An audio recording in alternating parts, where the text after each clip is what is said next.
state lawmakers, more interested in pontificating than problem-solving, cannot figure this out. California has a $26 billion deficit. They're sending out IOUs instead of tax returns. And now Arnold Schwarzenegger says a reality TV show about the state's problems and how to fix them might be a good idea. Here's a much better idea. Just fix it. Ron, how embarrassing is this? And what, if anything, can be done? This is a tragedy that goes back decades of the failure of our state government, of the gridlock between Democrats and Republicans, of a fixed system of special interest money that has done nothing to solve California's problem. This is the greatest state. It's the fifth, sixth largest economy, and we're broke. We're broke, and we've chased away good business. We've allowed poverty to gobble us up, where prisons are overflowing. We cannot afford the public sector. This is a serious problem. Wait a minute. We. No Frenchman here. The problem here is this. We as Californians have allowed these politicians to get reelected and also play musical chairs. When they're termed out in one position, they go to another position, and we vote for them. So I agree with Ron that there is blame up in Sacramento, but every Californian needs to look in the mirror and say, why am I reelecting these politicians over and over and over again? Those IOUs because they've gerrymandered the districts, Leo, so that it's all leftist and rightist. Ron, no one puts a gun to anyone's head to vote for these politicians, Democrats and Republicans alike. We need to look in the mirror and blame ourselves as well as the politicians. I'm sorry, Leo, but the political system's been taken hostage by unions and developers and contractors and consultants and the public.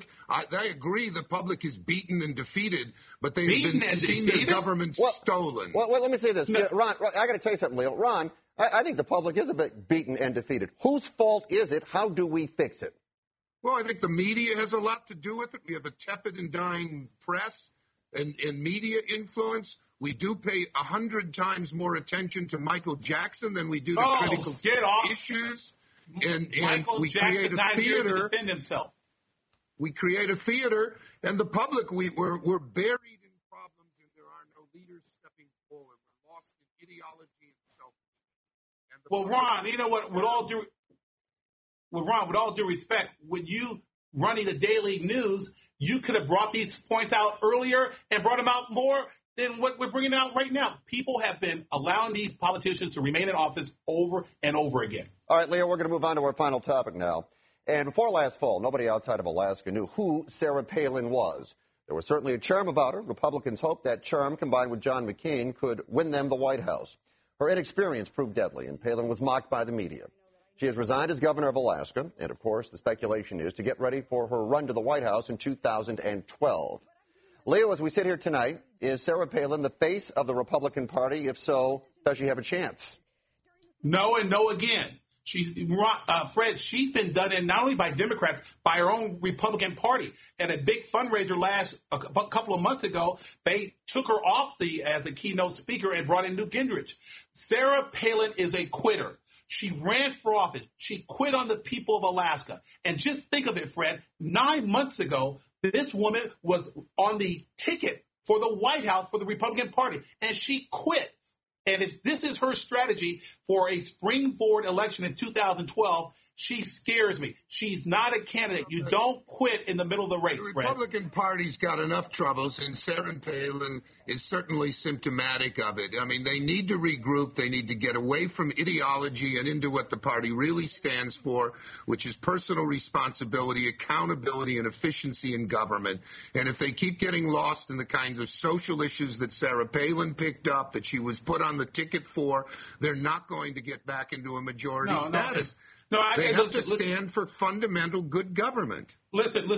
Sarah Palin, it wasn't a question about Sarah Palin's issues. It was about Sarah Palin's personality and character. She became a character, but the Republican values are true. Crucified her. Come on. No. She was a woman from Alaska coming into the big-time game where the media's all experienced, knows how to play the game. They slit her throat. The famous interview she gets held up to ridicule. The issue she was out of her league. I'll give you that, Leo. No, listen. The issue that Fred brought up was very simple. Is she the face of the Republican Party? No, she's not. But what is more disheartening is she quit on the people of Alaska, and if that's her notion to quit on the people of Alaska, Americans are not going to let her quit on this country if she decides to run. She's no way to be a host. How's she going to do as a talk show host, Leo? You know what? I don't know. I don't care. I'm concerned about the people of Alaska. She's going to be leaving office in 2 weeks, and that, to me, is discouraging. All right, guys. I appreciate it. We're out of time with the segment. Thanks so much, Leo. Ron, we'll talk to you again soon. Appreciate it. Thanks, Fred. Thanks, Leo. All right.